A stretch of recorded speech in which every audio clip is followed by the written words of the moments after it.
That's my best attempt at a gavel. Okay, we'll call this meeting, well, use Representative Stivar's phone as a gavel. I'll remember that next time. I'll call this meeting of the Corporations Committee to order. We have three bills before us that we are considering, and the first is House Bill 73. We have the sponsor, Representative Stivar. You have the floor. Oh, no, Roll. sorry. A Roll. little rusty. Barb, will you please call the roll? Yes, Chairman. Representative Chadwick? Here. Representative Haroldson? Here. Representative Harshman? He is, right? Yeah, just excused for now. Vice Chairman Knapp? Here. Representative Newsom will be excused again. Yep, excused. Okay. Representative Ottman? Here. Representative Wiley? Here. Representative Yin? Here. Chairman Olson? Here. Thank you. All right, now that we've actually taken the roll, we're officially here and we can begin. Representative Stivar, the floor is yours. Thank you, Chairman Olson and committee. I bring you House Bill 73, Annex Voting Requirements. It's just adding a paragraph to the statute 15.1.402. The reason I'm bringing this bill is talking with my constituents, wanted me to bring this in other parts of the state of Wyoming, is the annexations, or people are getting annexed that don't want to be annexed. They've bought property, they live in the county, they want to stay in the county, and elected representatives that they didn't elect, didn't vote for, are annexing their properties. So the bill on 15.1.402, annexing territories, it'll be a new paragraph added, VII.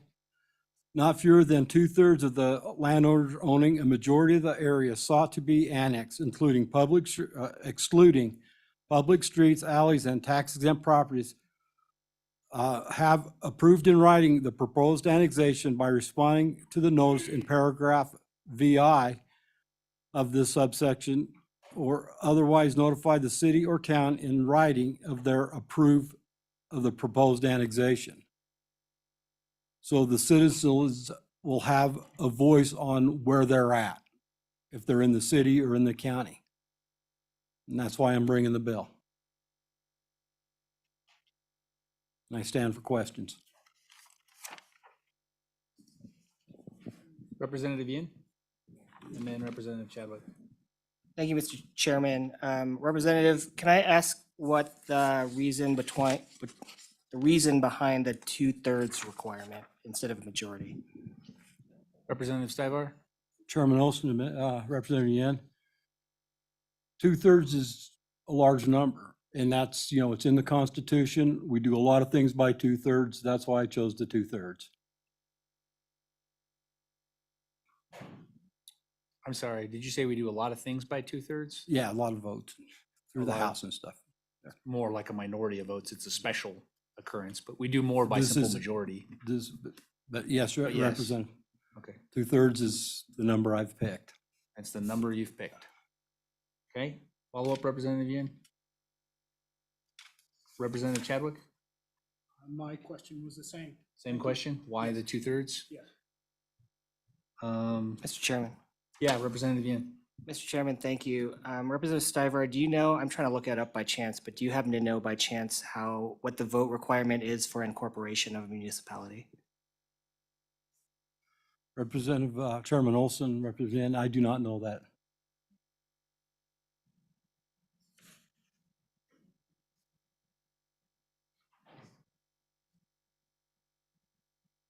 Okay.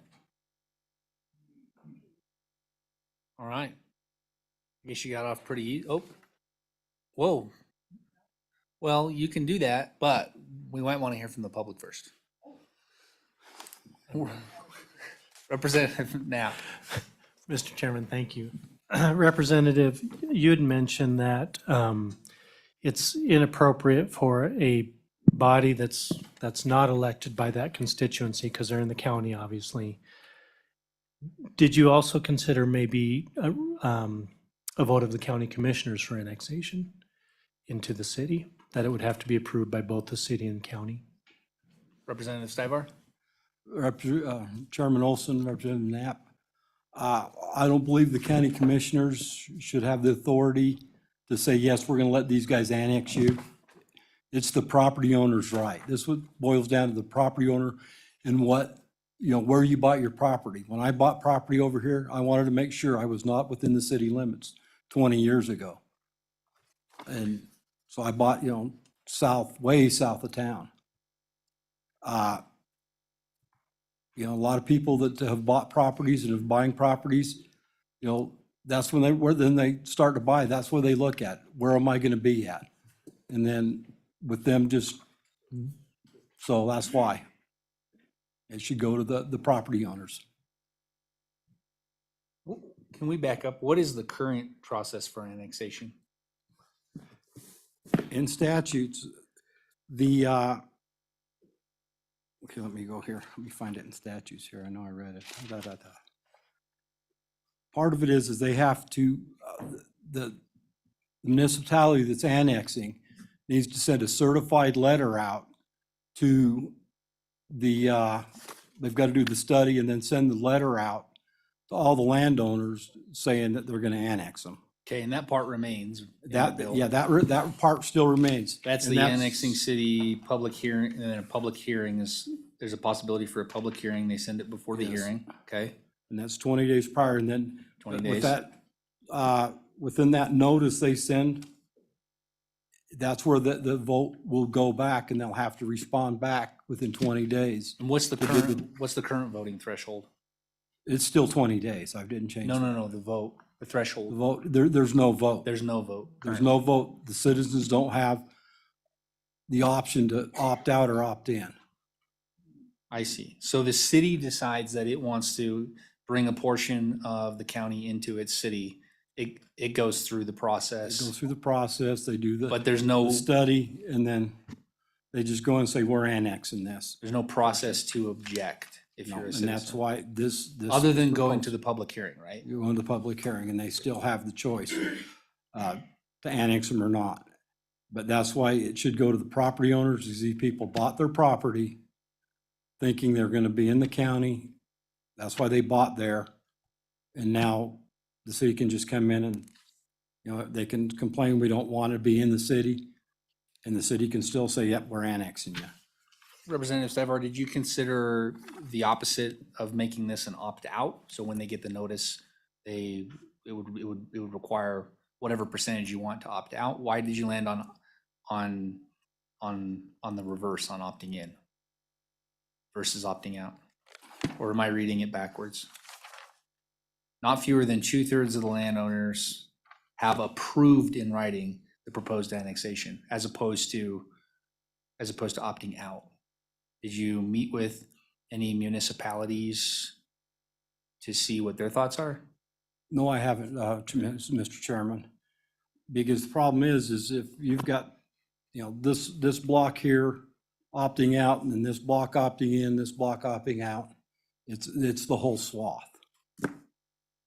So it should be 2/3 of that area, of the majority of the landowners that says, yes, I want in, no, I don't want in. Did you have a follow-up? Representative Mr. Chairman, I did. I just had one other question, because it's a complicated issue, because you've got the individual who moved out to not be in the city, but you've also got the issues of water districts, improvement and service districts, homeowners association, and taxation. So my question is, what about this is speaking on the 2/3 threshold. If you had a community that has water issues, let's say, and they want to opt in to an annexation, would that make it more difficult for them to do that? Representative Stivar?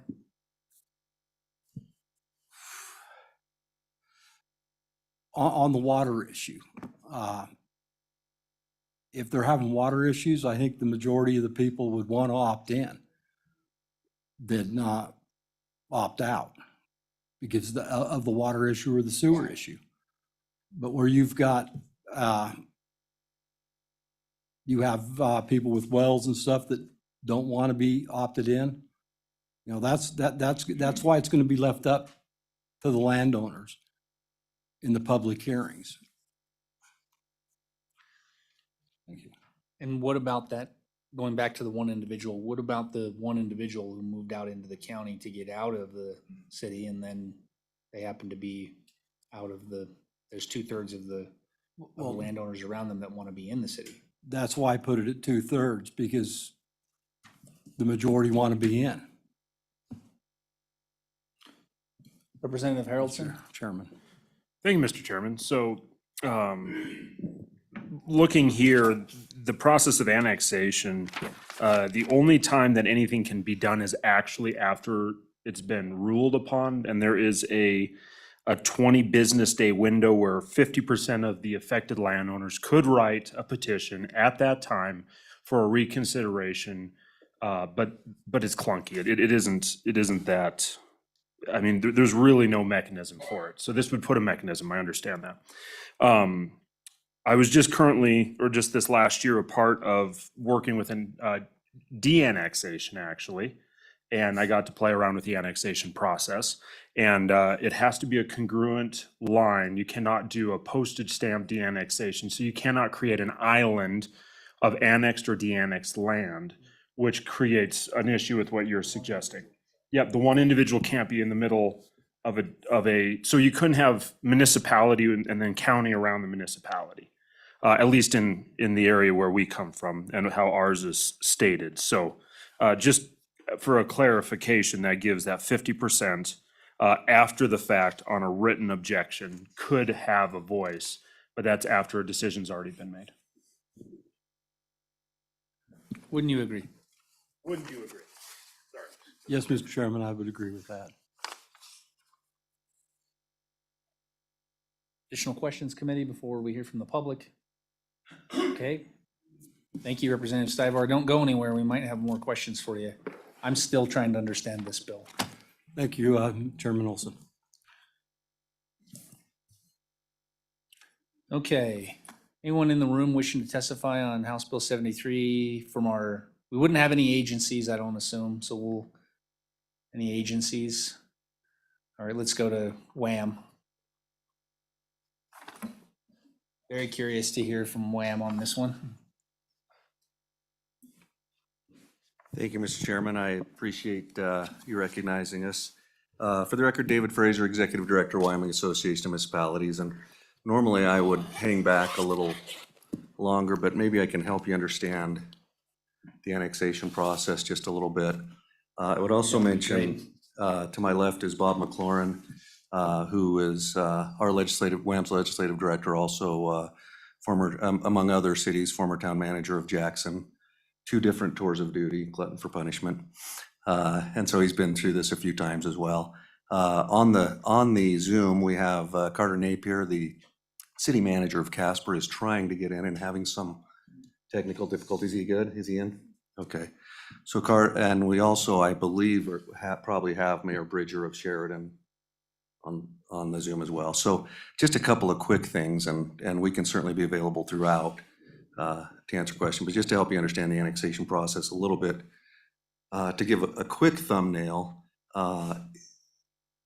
in order to annex an area, a city has to make certain findings, including contiguity. It has to be contiguous to that. There can be health and safety findings. There is a list of findings in the statute that's referred in the bill. And of course, the way the bill's written, all that's in the bill, as you know, is those things that are being changed. So by looking at the bill without referring to the rest of the statute doesn't give you really the full picture. But once a city has determined that they'd like to look at an annexation, then they do, just as was mentioned, they notify all the property owners. They have to do that by registered mail to make sure everybody is actually notified. There then takes place, along with that, there is an annexation study, is that the word the statute uses?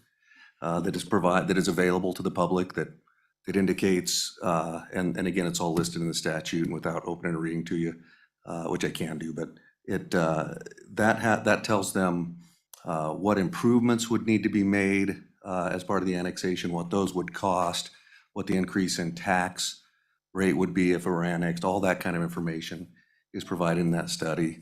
And then there is a public hearing. So that public hearing, So Director Yes. Frazier, I think you just answered my first question of confusion, which was that we're not, I guess I assumed from the representative's testimony that we're creating an alternative route to annexation through 2/3 of the population in that area. But what you're, I believe if I understand your testimony correctly, what you're saying is this replaces the existing process that every single annexation must have 2/3 of a vote of its population. that's the way I understand it, Okay. yes, Mr. Chairman. Thank you. Please proceed. Thank you. So that public hearing is set, and that serves two purposes, at least two purposes. It allows not only the public body to hear, the city council to hear from the folks who live there, but it gives everyone, the city council and the folks that live there, an opportunity to be better educated about what's taking place.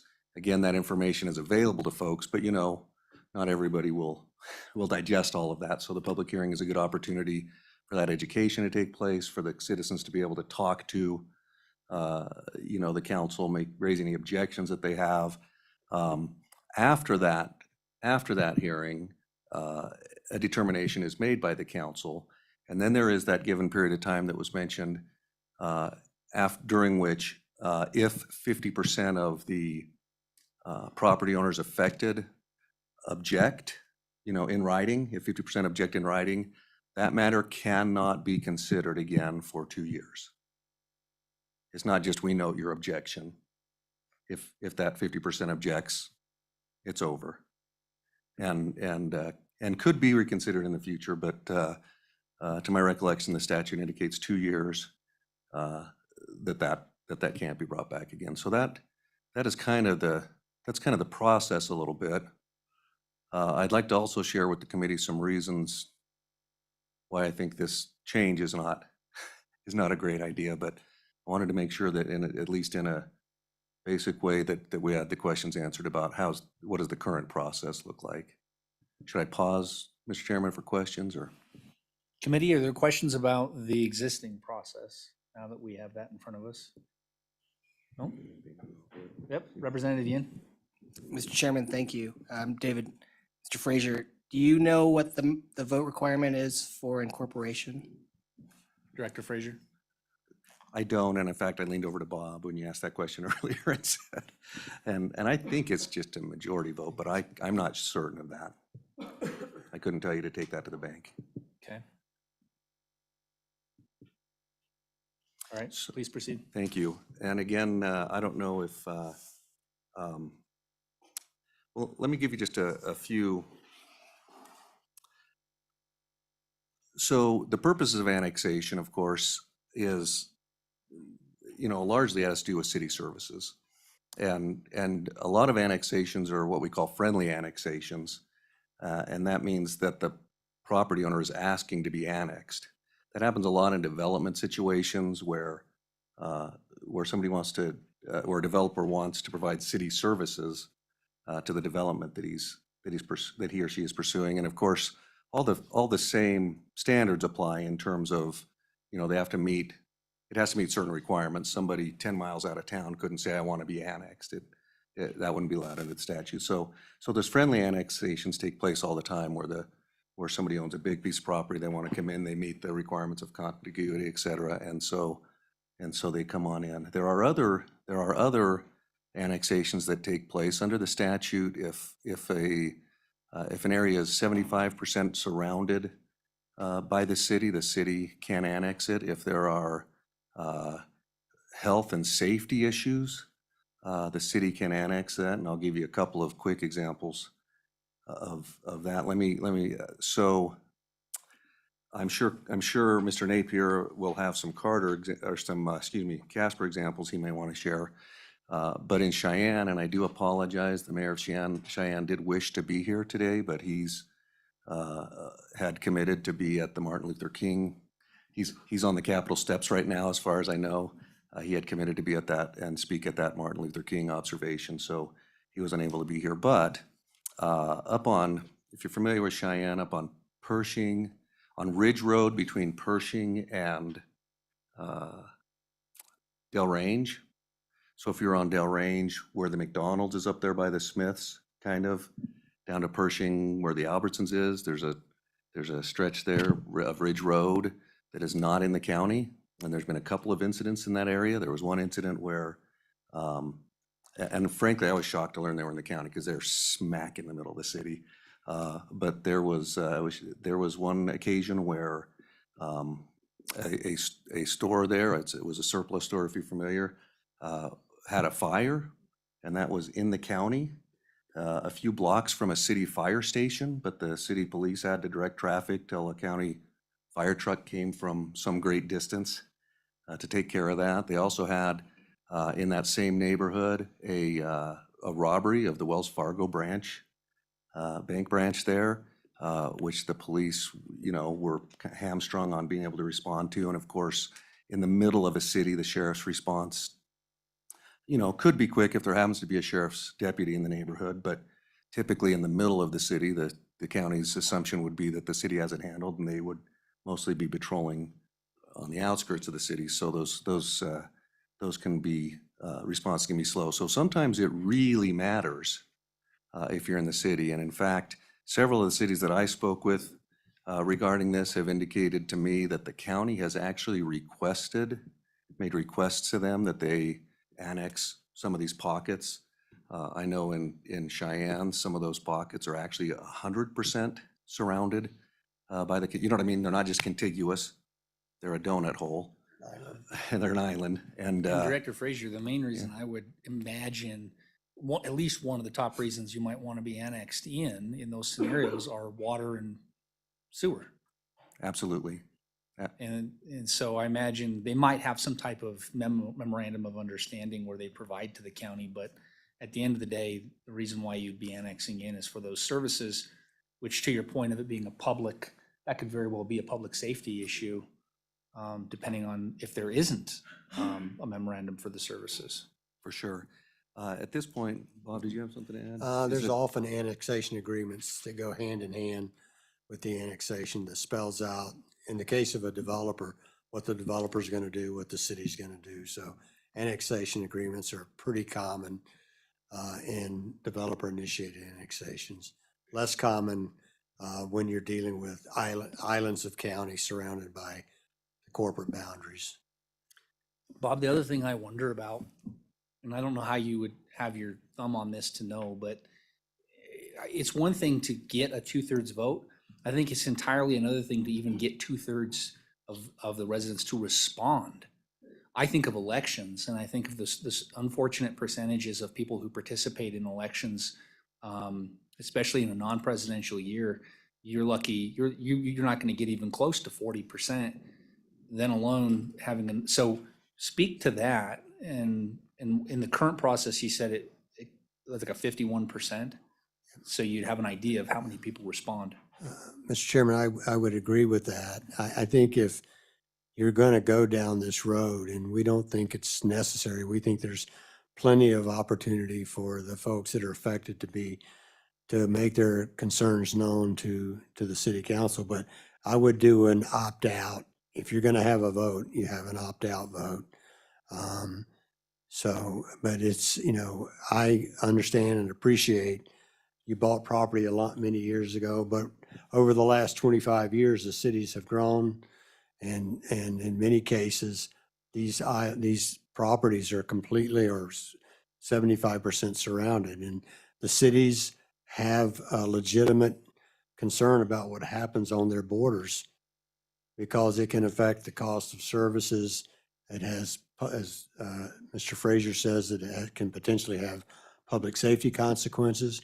So while we understand and appreciate the need for extensive public involvement and participation by all the parties, not just those being annexed, but the residents of the cities whose taxes may be affected by an annexation, we believe that the safeguards are in place to protect those interests on all of the parties.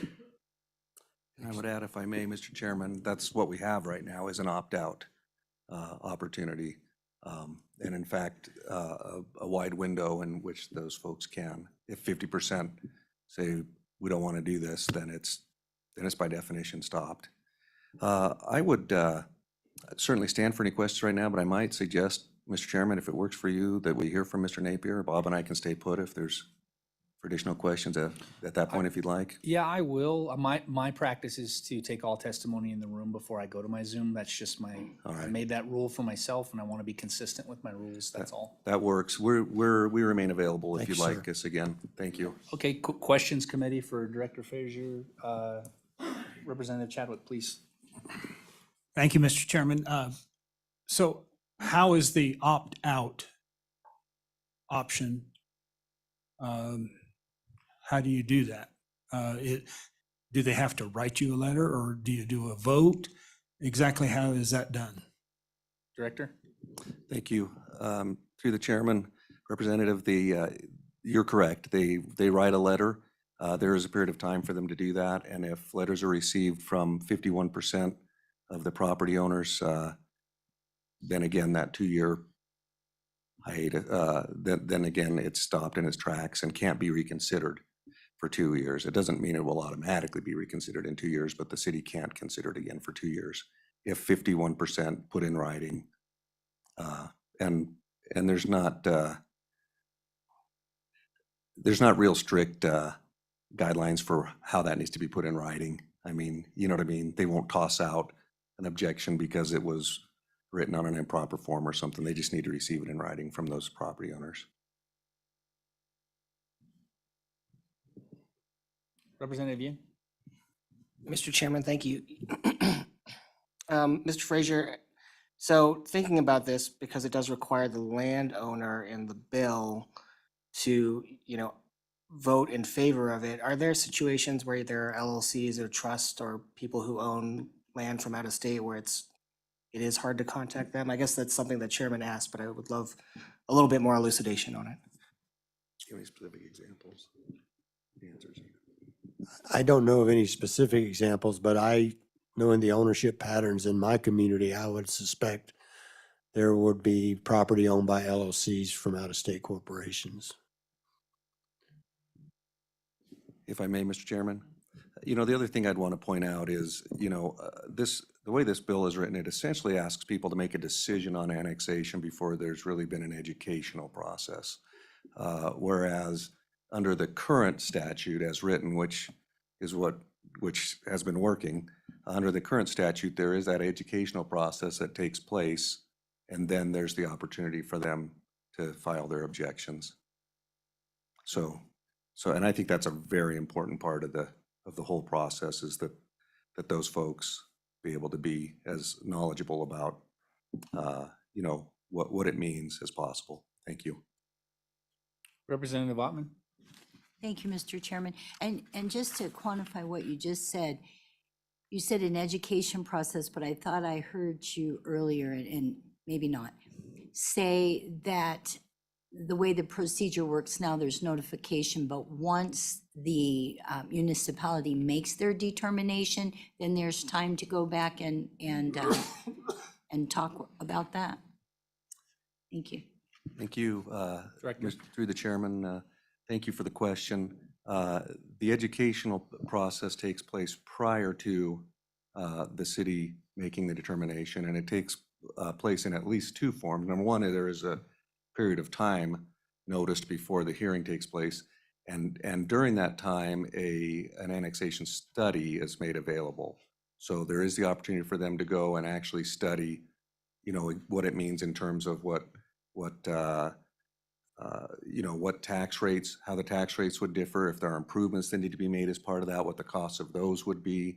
That's all available before the public hearing. And of course, the purpose of the public hearing is twofold. One, to hear from the public, but also, during each of those sessions, there is an educational part of it where things are explained. And so, right now, they have an opportunity to study that prepared material and come and to participate in that public format, and then they can file an objection. the way the way this bill is written, we'd have to ask them to make a decision on, do you want to be annexed before they've had those opportunities. Follow up, Representative Ottman? Thank you, Mr. Chairman. Okay, so are you saying that there is all of this information is put together before the municipality ever determines that a study or anything is going to be done? So thank you again, Mr. Chairman. And Bob can maybe elucidate this a little bit better as well, but long before those letters are ever sent out, the city has gone through a lot of study to know what the implications are, to understand that it meets the requirements, to understand that there are needs that exist, to understand that those needs meet the requirements of the statute. At that point, then they will actually prepare, make study material available to the public as part of that notice procedure for the public hearing. And again, I had a mayor once that said, we can, how did he put it? We can try to educate you, but we can't require you to pay attention. And so we've learned by sad experience that not everybody digests all of that information. And so that's another good reason for the public hearing to take place. And usually at those public hearings, you'll have a presentation by planning staff that will include, visual aids of what's going to be happening in there, what will be required. In fact, it's not uncommon, though not required, it's not uncommon that a municipality will have a workshop ahead of the public hearing, which is a less formal opportunity for the community to come meet with the planning staff and ask questions, not only be educated, but ask questions. And that's very common because the city doesn't want to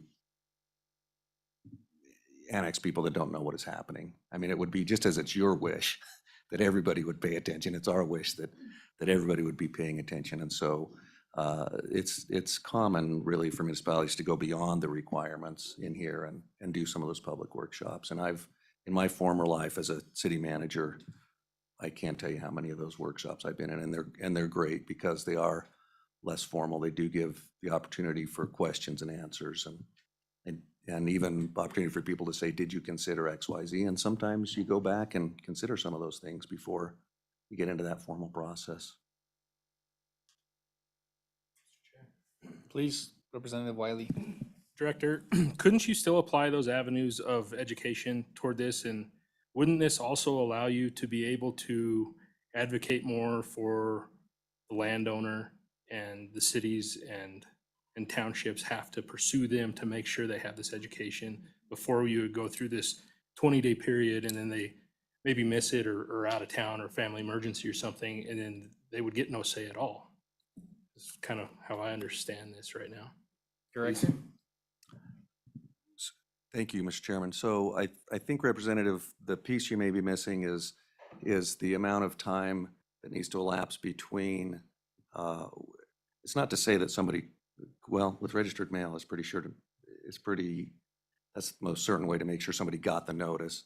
But there is a period of time between when the notice is given and the public hearing. There is a minimum amount of time required there. So the 20 days to file your objection actually follows a very long period of time that preceded the public hearing. So it's pretty unlikely, the way the requirements are written, that somebody would be caught unaware. I'm not saying that couldn't happen. There are some strange circumstances from time to time, for sure. Thank you. Vice Chairman Knapp? Mr. Chairman, thank you. My former life was a county commissioner, so 12 years at that. So this is an issue that is My sympathies. very close to home because we do, as elected members, at least on the commission, represented the rural community. And the bill kind of confuses me. You have a land use plan, you have a zoning plan, and that usually mixes with the county and encompasses probably 5 to 10 miles outside of city limits. Would it be helpful to you in your planning to have a pre-annexation type of vote where annexation wasn't imminent, but you knew kind of upfront that community's wants and needs? The reason I ask is there are a lot of nuances. I don't know how many water improvement districts there are, or improvement service districts there are now, but those are taxing entities. And to have development, it's difficult to have a hodgepodge, and that's how you get pockets within a city. It's difficult to have a hodgepodge of development. And as commissioners, even a road that's being built, a major road, we anticipate that being taken over by the city at some point when we're constructing it. So would it be helpful to you to have anything legislatively that would allow you to pre-plan and kind of see where the city is heading as far as those maybe pre-annexation votes go? Director? Yeah, thank you again for the question through the chair.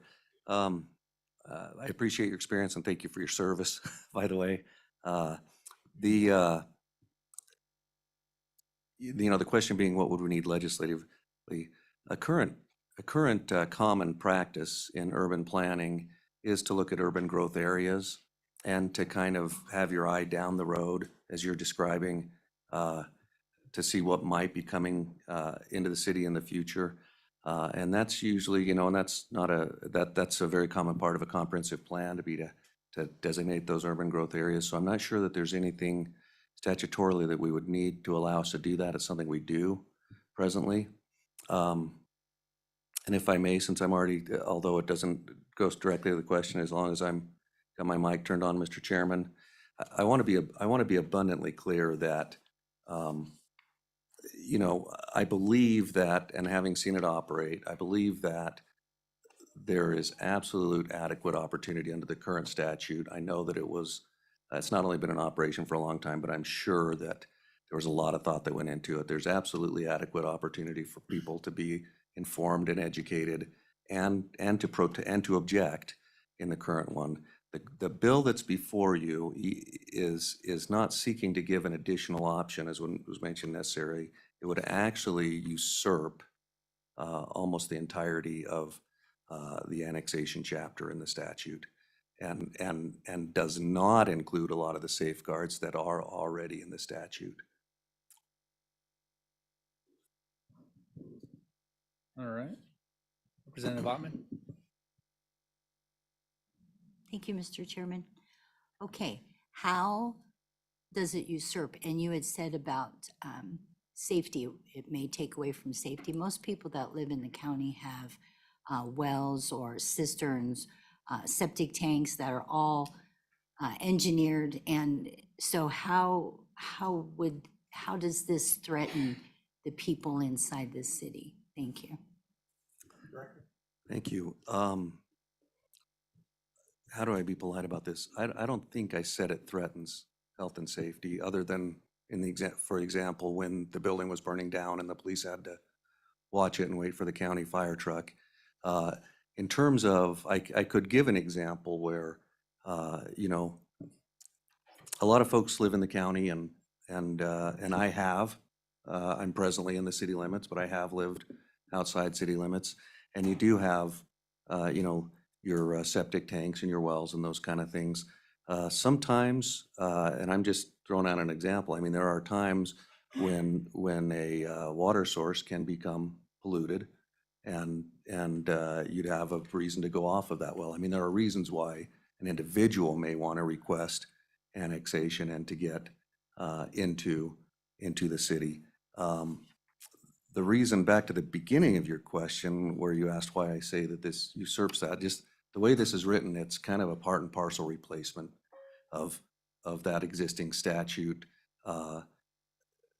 which then requires that this 2/3 vote in advance take place. And again, I think it's problematic. It's not only, I will say it's not only inferior in terms of the education and public input process to what you have in the statute right now, but also, just to get 2/3 of those people to, again, as was said earlier in the hearing, when you have elections, You know, we all wish that everybody would vote, but we know that there's a lot of apathy and people don't. So to be able to go and get 2/3 of the people to opine on that before you've even had a chance to discuss why it would be a good or bad idea, that just seems problematic to me as well. Thank you. Thank you, Director Frazier. Appreciate your testimony. Thank you, Mr. Chairman. Yep, thank you both, actually, sorry. Anyone in this room wishing to testify on the bill? Raise your hand if you're going to be testifying on this bill. If you're here for, whoa. All right, we've crossed the 1 hour mark, so we do have additional bills to hear. So what I'll probably do, I'll hear from you, Brent, come on up. And then I'm at this point forward, if you are wishing to testify on this bill, or if you're here for House Bill 55, that's fine. We can get to that bill next, but we will be moving on. I may have to close public comment. So what I'll do after this testimony is I'm just going to limit testimony to 1 minute. And I'm just going to ask very strongly that you not be redundant. If you just provide additional information that we haven't heard, or if you can't offer something new or additional, then what you can do is provide an email to us. That's also helpful. We do look at those if you have more than a minute's worth of comments. Brent? Mr. Chairman, Brent Moline, Wyoming Farm Bureau Federation.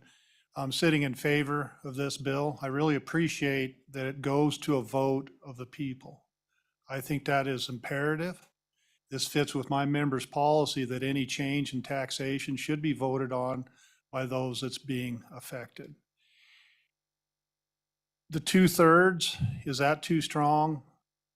I don't think so. I can settle for more than 50%, a majority. I appreciate that it's a majority of the value.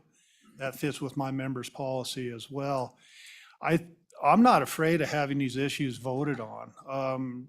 In my area, we formed a road district. We had to vote on that. It was very strong turnout. If I remember right, it was about 80%, which is astronomically great. So, Mr. Chairman, sitting in favor of this bill, it fits. And I like that it's proactive. If you want in, you have to vote yes. To me, that's more logical than if you don't want in, you have to vote yes. So it's more of an affirmative. If you want in, vote yes. If you don't want in, vote no. That seems to be a little bit more linear and fits with my personality, sir. With that, I would sit for any questions you or the committee may have for me. All right, thank you for your testimony. Thank you.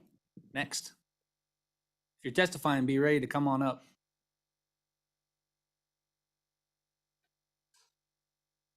Oh, sorry, Mr. Hornock, we're going to go through the public first, then we'll circle back to legislators.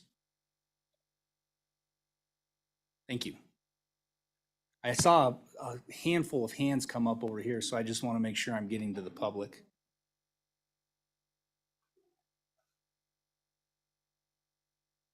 You can even come in and sit in these chairs and fill them up, and it will go a lot.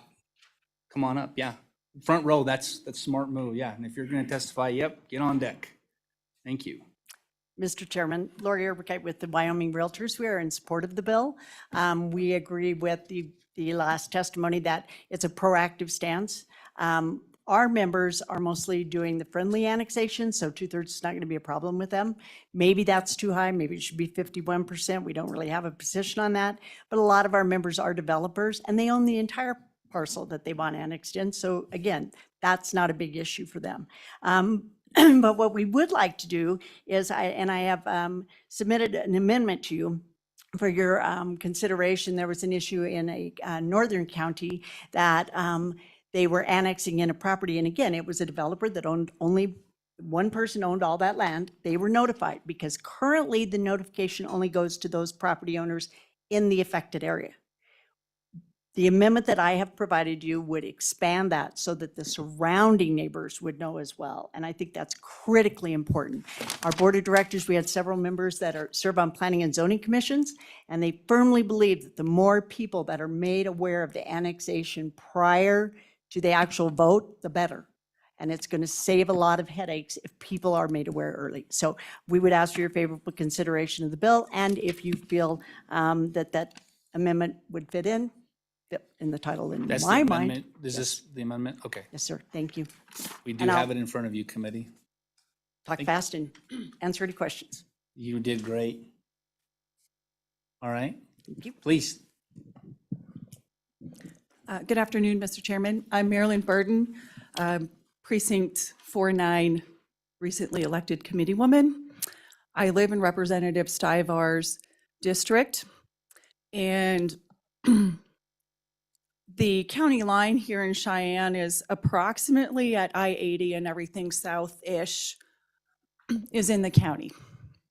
And there's a Microsoft plant down there, just 3 miles north of the Colorado state line, so about 6 miles south of I-80. And Microsoft has asked to be annexed into the city, which means that you have city outside, you have the city, a whole 6 or 8 miles of county, and then you have this big chunk of land with Microsoft that is city. My community, Winchester Hills, has its own community well. And I just think it would cause a lot of additional fiscal things that we're not currently aware of. And I see Representative Stivar's bill as an additional layer of protection for property owners from government encroachment.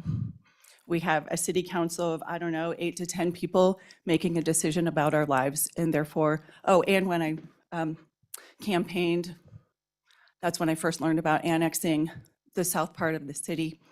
And most of my constituents, when we were knocking on doors, do not want to be annexed into the city. Thank you. Please. Oh, you got to turn this thing on, don't you? My name is Jack Knutson, and I live at 1210 Skyline Drive. And not too long ago, I heard by rumor that the city of Cheyenne was already looking into and we're holding meetings regarding annexation of property that I own. And I really appreciate living in a state that really honors property owners' wishes. And the property is pretty much sacred to us in Wyoming. And the objection that I have is that the way the current law is set up, the city can act on an issue of annexation long before the property owner even knows it's happening. And that's what's going on, I believe, now. And this bill, the way it's written, will require the property owner, the onus is on the property owner to be annexed. And that's as I believe it should be. And I support the bill as it is currently written. You know, we live in a country, fortunately, where we don't force government issues on one another. And that's being done some places in this nation of ours. And I would hate to see that happen in the state of Wyoming, certainly in the county of Laramie County. And that's a scary proposition for me. And I appreciate your support on this bill. Thank you. Thank you for your testimony. Mr. Chairman, committee members, April Brimmer Kuntz, not appearing as a lobbyist today, but as a homeowner at 6210 Brimmer Road since 1960. I am in the county. I am at the corner of Powder House and Story, for those of you who know the city of Cheyenne. There have been no registered or certified letters sent. This has all been in the public domain via the press. The city council is force annexing a large portion of the county all around the city of Cheyenne. It is the typical back and forth between cities and counties when you're trying to grow a city, but you're also trying to preserve private property rights, and you have issues with the commissioners. One of my close friends is a county commissioner here. I asked him about being able to protest it. He said, "You are unable to do so." I asked the mayor of Cheyenne, who I consider to be a personal friend, why am I unable to do it? Because one of the key components of this bill, regardless of what you do on the 2/3 versus 51%, is roads being considered city. Where I live, only a very small part of my property borders on my neighbor who had to go into the city because septic failure. I would have to go into the city if my septic fails. And I would expect to pay the money and the fees to do so. I would be one of those friendly annexations. But everything around me, other than that small southern border, is county. When I visited with my friend, the mayor of the city of Cheyenne, I said, I don't want to be annexed. And he said, you are 100% surrounded by the city. And I said, how can that be? I'm not. You are surrounded by city roads. That's not right. It's not right. The other thing that's happening with this particular annexation, I'll mention it very briefly, is we're being annexed in as we are and not being forced to have city services. No city services provided except a 1 mil tax increase. Mr. Chairman, this bill is here. It's not perfect, but it's here because there's a real problem. No certified letters. The resolutions have been passed by council now to move ahead with all of this. And in the statutes, if you'll notice, and read a little bit further, if you're 75% surrounded by the city, you do not have the right. You do not have the right to say no. And it's in the statutes. Mr. Chairman, I would urge the committee to take a closer look. Thank you. Gentleman over here. If you've already testified, you can cycle back out, and if you're testifying, cycle in. A few more minutes of public testimony, and then I'm going to close this. So, go ahead, sir. Mr. Chairman, Patrick Farley, a landowner off of Fox Farm Road, East Fox Farm Road. I think we save the city a whole lot of money and everything. They ought to get the property owner's opinion first, whether they want to be annexed before they start doing all their studies and all this other stuff saying, hey, we want that land. I understand they need revenue, but on my little chunk of land, the county don't even take care of us. We're south of the refinery and that used to be a big issue, but the county don't even really take care of us. I know it's kind of a hole in the wall over on that side of town, but I just don't think the city ought to have the right to say, hey, we're taking your land, we're gonna take your revenue, we're gonna do all this, and oh, by the way, you gotta make improvements on your property. That, I'm not even getting help from the county. So I just think of this thing as a land grab, and I think the city ought to take the people's opinion first and have it to where the people that want in, they're the ones who gotta be proactive. This way, nobody else can say, hey, you missed the boat, we didn't vote. No, if you want in, you get all your neighbors together and say, we want the amenities.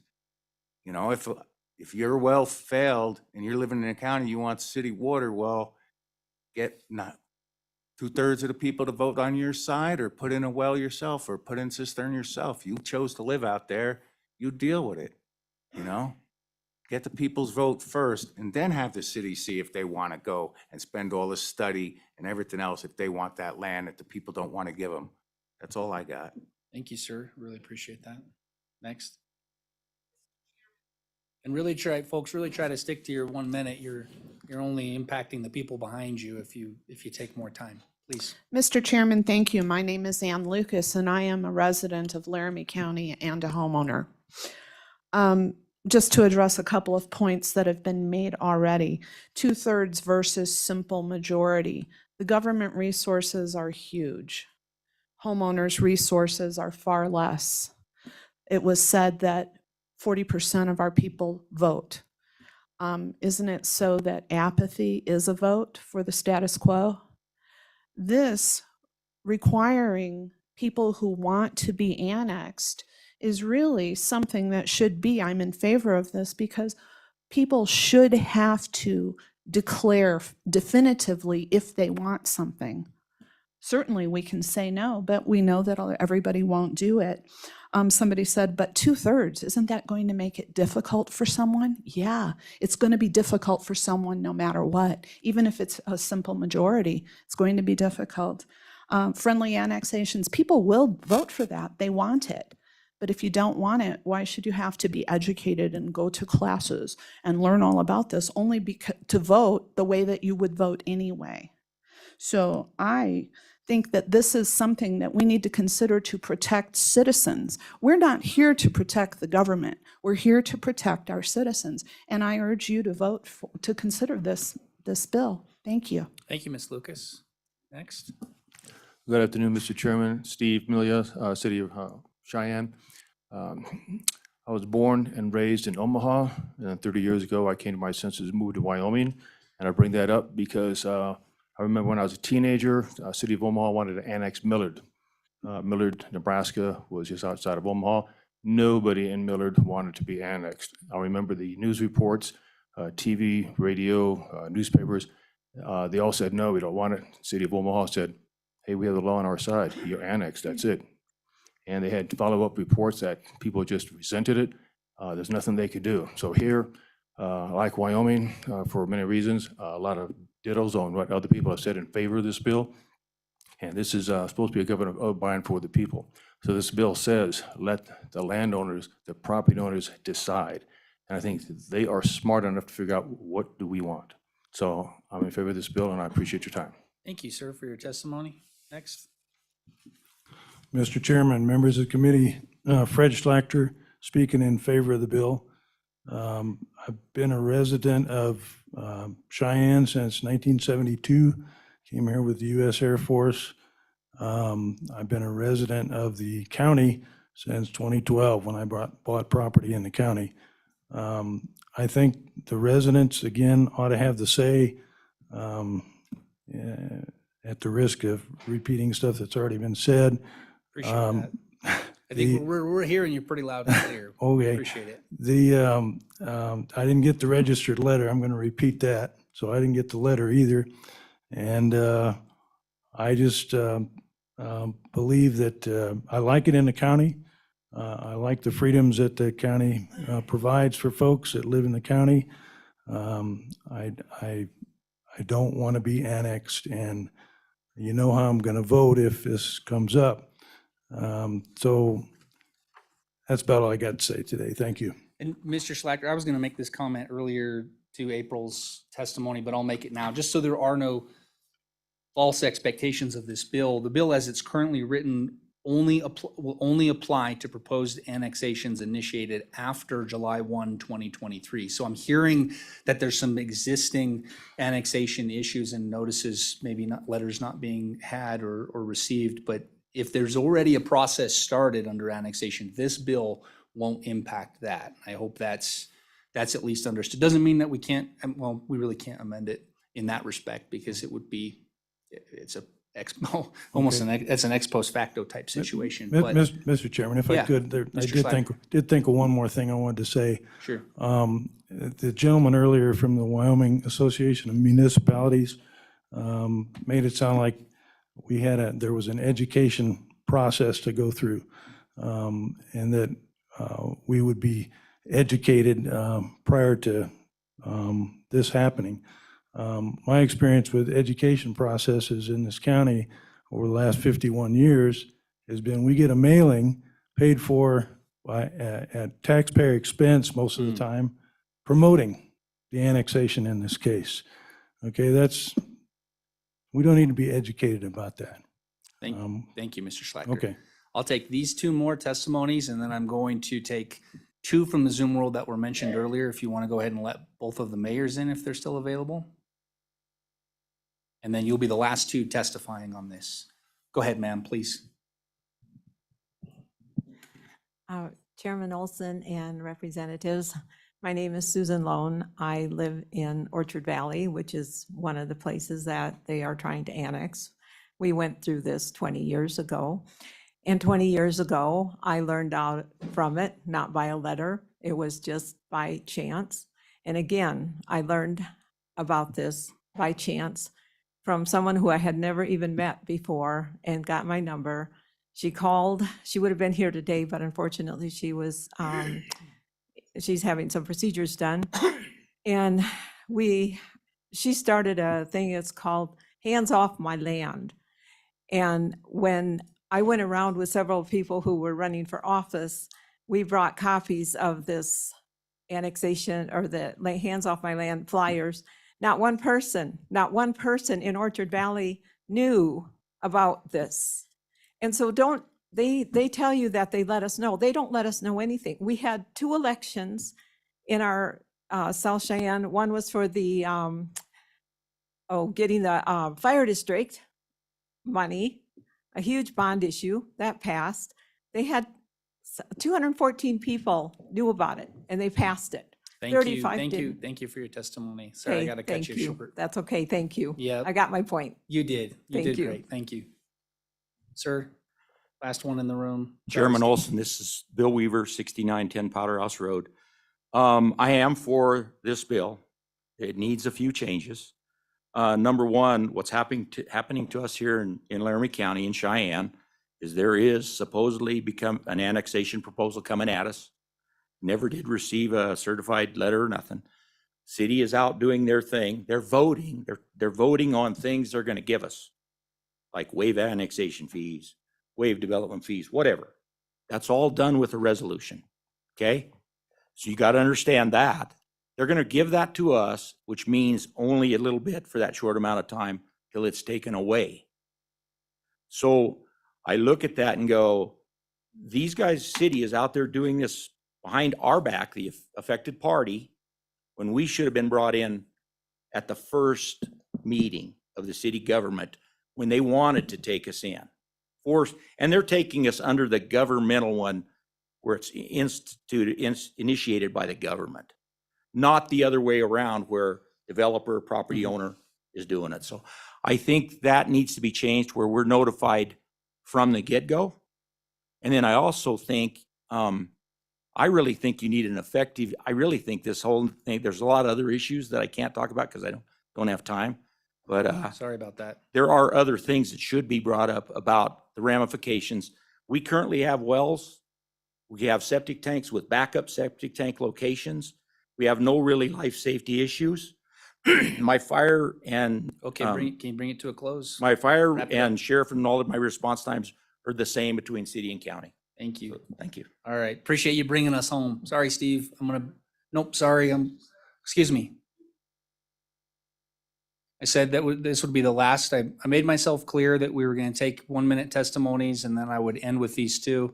I'm going to bounce back to the virtual world. Mayor Bridger, you only have 1 minute. That's fine. That's all the time I need. I won't go over everything else.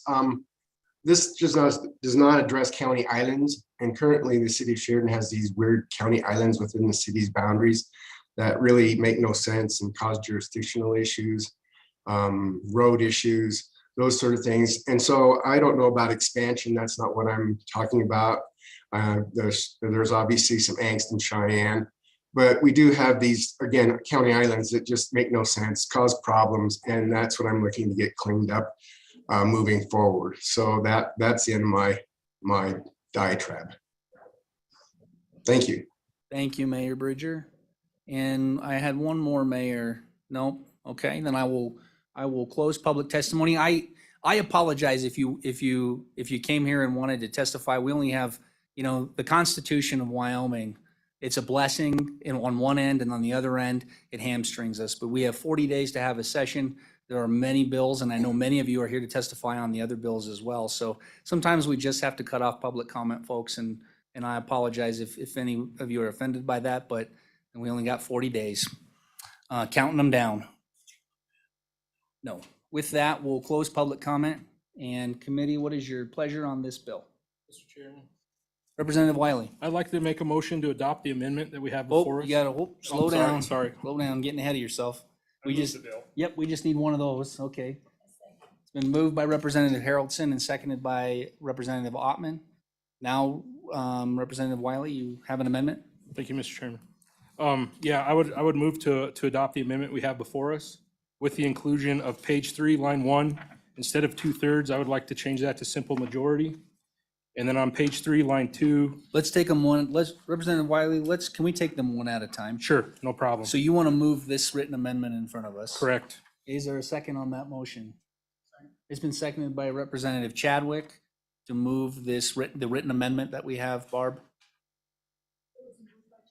It was moved by Representative Wiley and seconded by Representative Chadwick. Okay, discussion on this amendment. We did hear testimony on this amendment, committee. Okay, ready to vote on it? All those in favor signify by saying aye. Aye. Any opposed? All right, Representative Wiley? Yes, also I would like to include page 3, line 1. Instead of 2/3, I would like to go to a simple majority. I think that'll cover property owners better. Is there a second? It's been seconded by Representative Yin to strike on page 3, line 1, 2/3 and replace with simple majority. Discussion on this amendment? Question on the amendment. All those in favor signify by saying aye. Aye. Those opposed? Okay, that amendment has passed. One more, Mr. Chairman. Please. Page 3, line 2, instead of majority, I would like to take that out and exchange that with parcel. So it will cover all property owners within, not just the majority of okay. landowners. Is there a second? It's been seconded by Representative Ottman. This is page 3, line 2, strike the word majority and replace with parcel. Yes, ma'am. Owning a parcel of the area sought to be annexed, okay? I think that works. Discussion on the amendment? Discussion on the amendment. Voting on the amendment. All those in favor signify by saying aye. Aye. Any opposed? All right, that amendment has been adopted. You got any more amendments for us, Representative Wiley? No, thank you, Mr. Chairman. Ah, you were amendment happy there. Good job. Representative Yin. No amendment, Mr. Chairman, but just some discussion on the bill. I think that there's clearly an issue in Laramie County, especially with regards to notice. If people aren't getting noticed and they're being annexed, that's a huge issue that the law isn't being followed. And that alone is something that we should look at, whether it's through this bill or in the interim. I'll probably vote no on the bill just because I don't think that this bill now, especially as amended, really works well in Teton County because we have a lot of landowners that are there for 2 weeks at a time, right? And so any issues with the annexation becomes really problematic when you have a whole group of people who do want to be annexed, and then you have a couple of landowners who just aren't around, which makes the business of maintaining the land in the county and the city very difficult. So I do think that there could be something that works for both, but I don't really quite think that this bill is it. But I do think it might be worthwhile to look in the interim, regardless of this bill passes or fails. If it passes, even if it passes, I think we should look at this issue in the interim. Okay, I actually kind of have an amendment I want to float by you, committee, because in the testimony that we're hearing is an existing issue, and it can't be addressed by section 2 as it's written. But I think if we amend section 3, we can at least get ahead, you would get ahead of any annexation issues that might arise between now and July 1 by making it effective immediately, as opposed to waiting 6 months for it to go into effect. And I would, if anyone's interested in that motion. I'll second. Okay, it's been moved by Representative Wiley and seconded by Representative Ottman to change the effective date to effective immediately on lines 9 and 10 of page 3. Discussion? Everyone understand the amendment? All those in favor signify by saying aye. Aye. Any opposed? Okay, that amendment has been adopted. Unfortunately, I don't think, legally or constitutionally, we could backdate it to solve some of your problems. But we are hearing your concerns and we appreciate that. Additional discussion on this bill? It's already been moved. It's on the table. Discussion, Representative Harrelson. Thank you, Mr. Chairman. So one thing, there is in current statute the ability for 50% to, with written notice, to address this. I can't tell you what to do, but that's an idea. And I think going forward, this would be more proactive on the front side towards a discussion that will happen on the front side instead of the back side. So we'll fix an issue. if this does pass. But I think in this situation, because we can't backdate it, that's an idea. Question on the bill? Barb, will you please do a roll call vote on HB 0073 annexation vote requirement? Representative Chadwick? Aye. Representative Haroldson? Aye. Representative Harshman? Aye. Vice Chairman Knapp? Aye. Representative Newsom? She's excused. Representative Ottman? Representative Wiley? Aye. Representative Yin? No. Chairman Olson? 7 ayes, sorry. Well, Representative Stivar, there you go. Thank you, Chairman. Teach me to put you first in my agenda. I didn't give it a Thank you guys for coming out today. Thank you. Appreciate your testimony. All right, the next bill for our consideration is House Bill 55, election ballot order and party affiliation.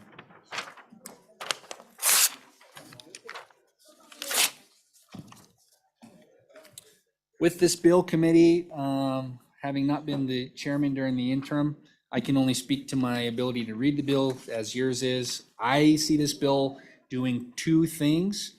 Currently, a Republican is listed first on a ballot because it's based on who is the congressional member, which is a Republican. So whoever the congressional member is, the down the ballot folks get listed based on that. So Republicans currently would be first on the ballot. This bill gets rid of that and randomizes the ballot ordering.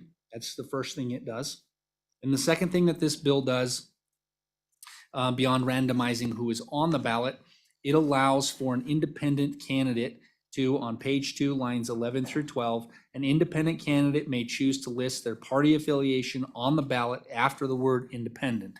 So I read that to mean if I am I can list Republican after independent, I can list Democrat, I can list Libertarian, or any minority party that is recognized under statute in the state of Wyoming. That's what I read the bill to do. Chairman Zwanitzer, I don't know if you want to provide any additional background. You certainly don't have to. Don't feel obligated. Okay.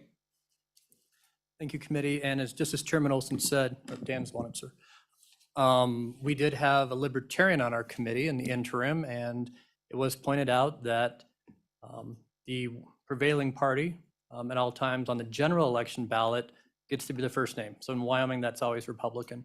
In the primaries, in either primary, Republican or Democrat, they randomize per precinct each name. But in the general election, historically, for about 30 years now, the Republican has always been the first name on the ballot. As you're all well aware, we had a multitude of independents run the last 2 or 3 cycles after the primary, and other states, depending on the state, do allow them to list their current affiliation. So if you're a Republican and you want to run as an independent, you would be allowed to say independent Republican. There's no provision in our statutes that requires you to give up your political party if you want to run as an independent candidate. But if you're listed as on the voting roll as a Libertarian, Democrat, Constitution, you'd be allowed to say independent Republican, independent, whatever political party you're registered to. Be happy to answer any questions. Committee questions for Chairman Zwanitzer? All right, pretty straightforward bill. Thank you, Chairman. Secretary of State's office. Welcome, Secretary Gray. Thank you.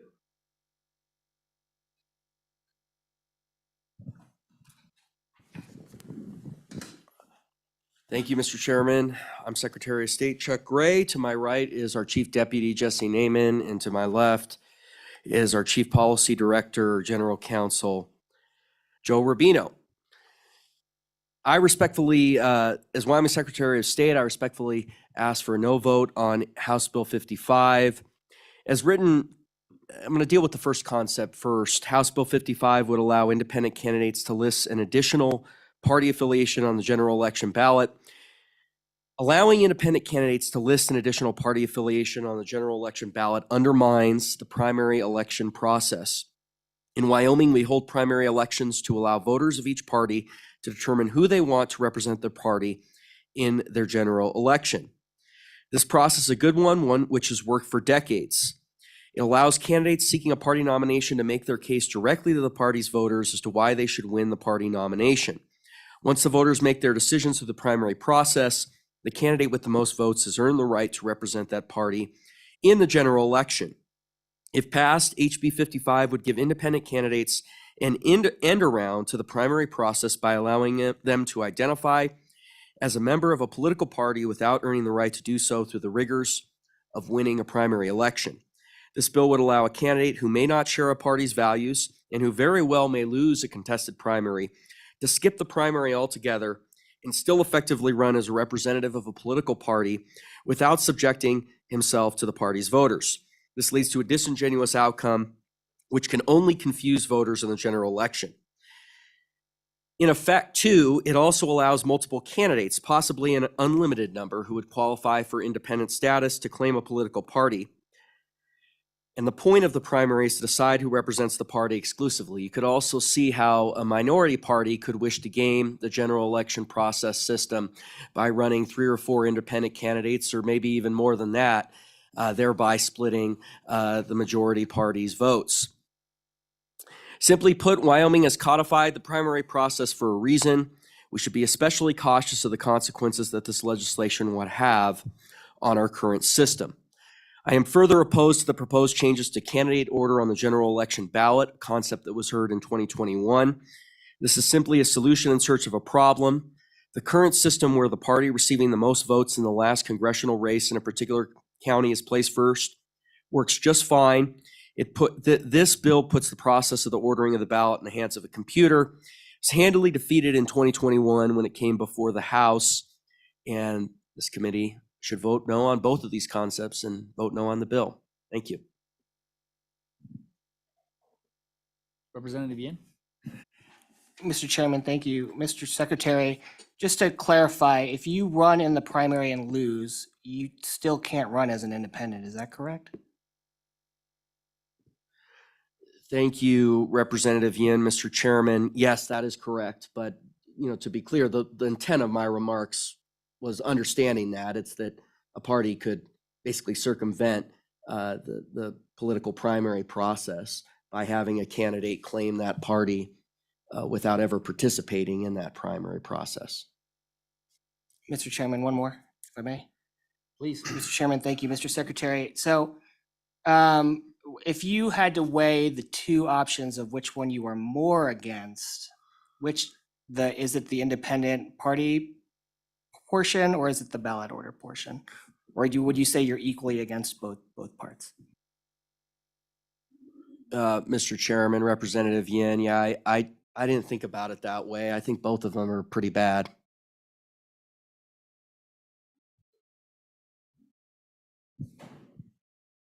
All right. Thank you, Mr. Secretary. Thank you. I almost called you Representative Gray when I was getting ready to call on you. Still getting used to this, you being on that side of the dais. Additional public testimony on this bill. Wishing to give public testimony are clerks.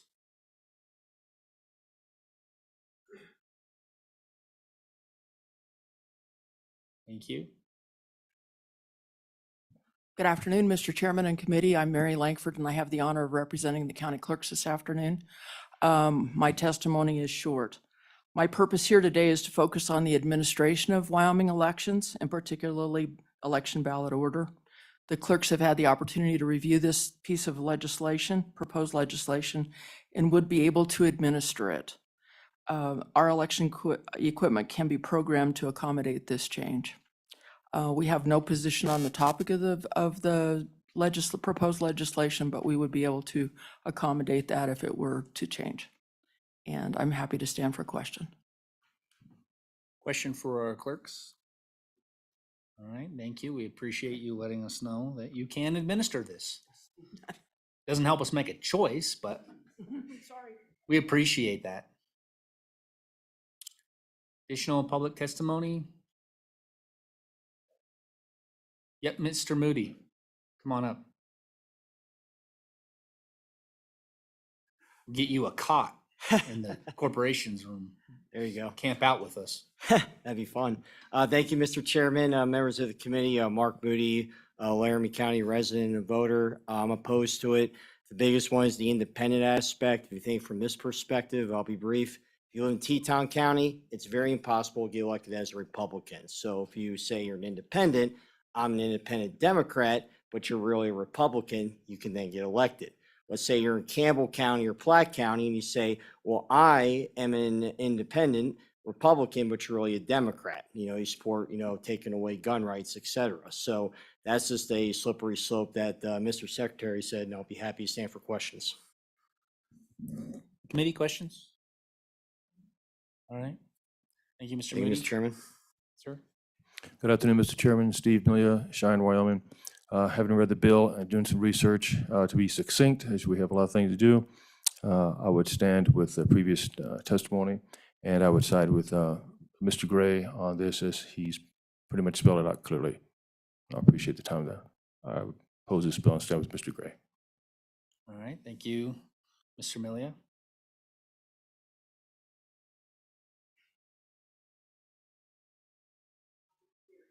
You're fine. We don't have as many people that want to testify on this bill, so you can elaborate a little more. Go ahead. Lucas, I am a resident of Laramie County. I'm originally from Chicago, and there are hardly any Republicans there. I didn't even meet one until I was a grown woman, okay? Republicans run as Democrats in Cook County, Illinois, because it's known you can't win an election unless you run as a Democrat. And then we move to Wyoming, and it's kind of the inverse on that. So people who are ideologically Democrats run as Republicans, because guess what? You can't win. I think that rather than keep changing laws, we just need to get some braver candidates. We have Democrats here. We have libertarians here. They can win elections. We see it happen. And so we just need some braver candidates here. Over time, with a little bit more bravery on the part of the candidates, voters aren't going to shoot people, This can happen. I don't think we need to keep changing laws. Thank you. I'd answer any questions if you have them. Committee? Representative Yin? Mr. Chairman, thank you. Ms. Lucas, do you think that the Republicans that you say registered as Democrats to run, do you think they should have run as Republicans in Chicago? Absolutely. Okay. Absolutely. Ms. Lucas, through the chair, please. Oh, I'm sorry. I apologize, Mr. Chair. New at this. That's all right. Gonna get it. Yes, I do agree. Committee, additional questions? Thank you, Ms. Thank Lucas, you. for your testimony. Additional testimony on this bill? Okay, we'll go to our Zoom world. Do we have any hands raised? Okay, go ahead and let him in.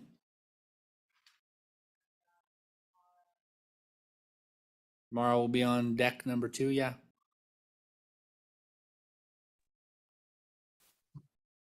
Welcome, John. Go ahead and introduce yourself, and if you represent an organization, let us know that organization, and then let us know what you want us to hear. Thank you very much. My name is John Krosnick. I'm a professor at Stanford University on the faculty here in political science, communication, and psychology, and appreciate the opportunity to contribute to your discussion today. I don't represent an organization. I'm a scientist. I've been studying the issue of ballot design, and in particular, the impact of the order of candidate names on ballots for more than 20 years. My work in this area started when I lived in Ohio, when I studied an election held there, and that led to a lifelong program of research on the impact of candidate name order.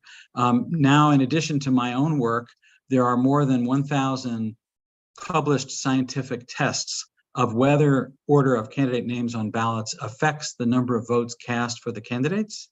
And we now know with a great deal of scientific certainty that in about 85% of races that have been studied in a wide variety of states, the candidate listed first on the ballot gains a small bump in the number of votes received.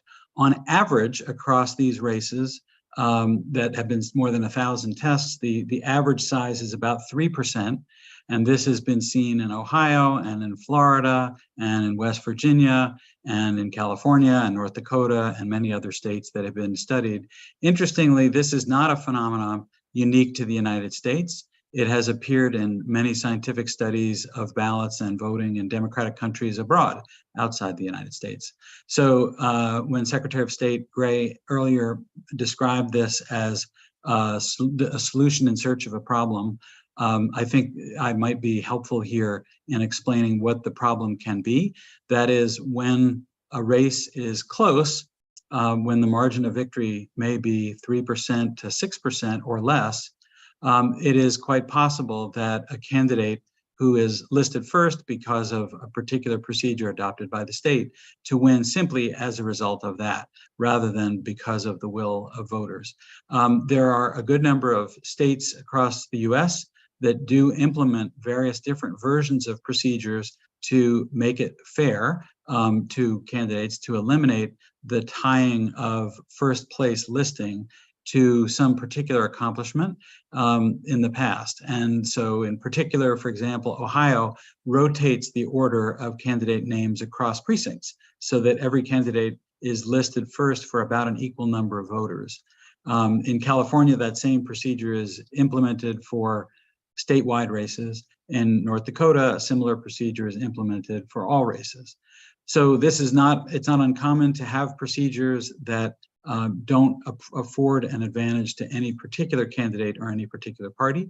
And if you choose to adopt some kind of procedure like that, it would come at a time when I think we all know Americans are hungry for evidence that elections are conducted fairly and no candidates are afforded unfair advantages. So this represents a nice opportunity for you all to consider the possibility of sending a strong signal to your voters about promotion of fairness. Thank you very much. I'm happy to answer questions if you like. Questions, committee? Representative Ottman, please. Mr. Chairman, and maybe this question was for Ms. Langford. I thought I heard that, considering the first part of this bill, that some of the counties already, and I thought mine was one, that did already randomly do that. But I would like some clarification on how, if we do in fact do it or if we don't. Thank you. Okay. Thank you, John, for your testimony. That question wasn't for you, so you don't have to worry about it, but we appreciate you zooming in and testifying with us. Thank you. We'll hear from the clerks if you have a response to that. It'd be really helpful.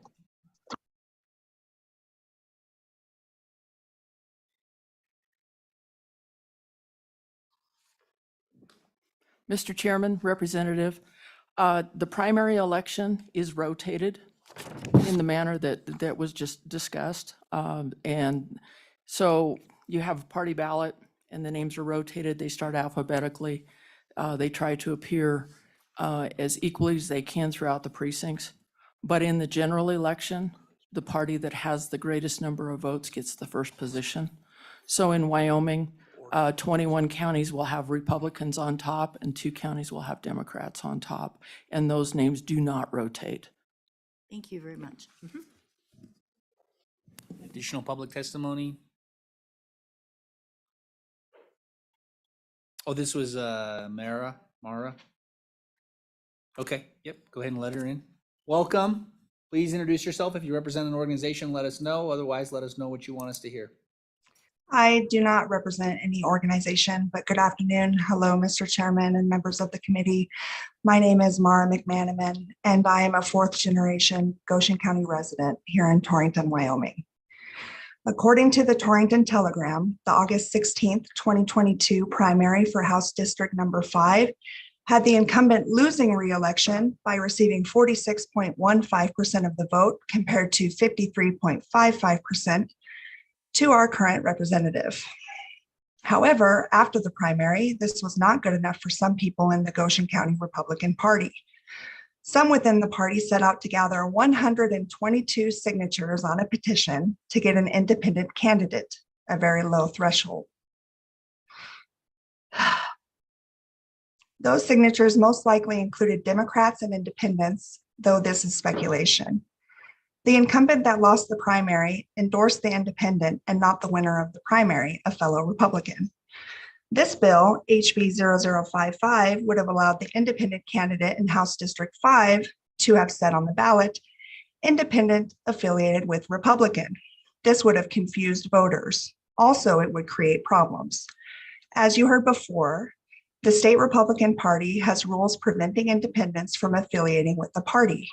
In my mind, this is essentially another primary, and my video is glitching again, but here we go. The independent candidate did say they had agreed with part of the Republican Party platform on flyers and social media. They can do that, but it should never be on an election ballot. No jurisdiction in the United States allows this. Also, I want to report that the former administration for Secretary of State had no answer if the signatures were checked to verify they were all registered voters in the district. They would not release the 122 names, even though it's public record. Under the Public Records Act, Wyoming statutes 16-4-202 through 205, it says, quote, all public records shall be open for inspection by any person at reasonable times during business hours of state entity or political subdivision, end quote. I cannot stress the importance enough of how damaging this bill would be if brought into fruition. It jeopardizes the integrity of elections, and with the average uninformed voter who goes off of social cues and fake news, this could be devastating to the state of Wyoming as we know it. If you don't stand for something, you'll fall for anything. Thank you, and I'm available for questions. Thank you for your testimony, committee. No questions. We appreciate you zooming in and providing your testimony. And then your camera just fixed itself when you're all done. Absolutely. Thank you, Mr. Chairman. Thank you. Additional public testimony on this bill. I'll close public testimony. Committee, what is your pleasure? It's moved by Representative Harshman. Seconded by Vice Chairman Knapp. And I understand we have some amendments possibly, Mr. Chairman, Representative Harshman? I think, Mr. Chairman and members, I'd just move an amendment to take that Romanet 7, the changes in there of basically adding the independent Republican piece or Democrat or whatever out of the bill. So just that part would be removed from the bill and to stay as current statute. But So I think Representative Harshman, that actually I think we just want to remove the entire, going back to page 1, the whole section. 22-6-120. Yeah, you're correct, 22-6-120. So all the bill then would remain would be the 22-6-121, the order on the ballots. And makes sense to kind of do the general like you do the primaries. Is that seconded by Representative Altman? So, yeah, Barb, so it'd be page 1, lines 11 through 14, page 2, lines 1 through 13.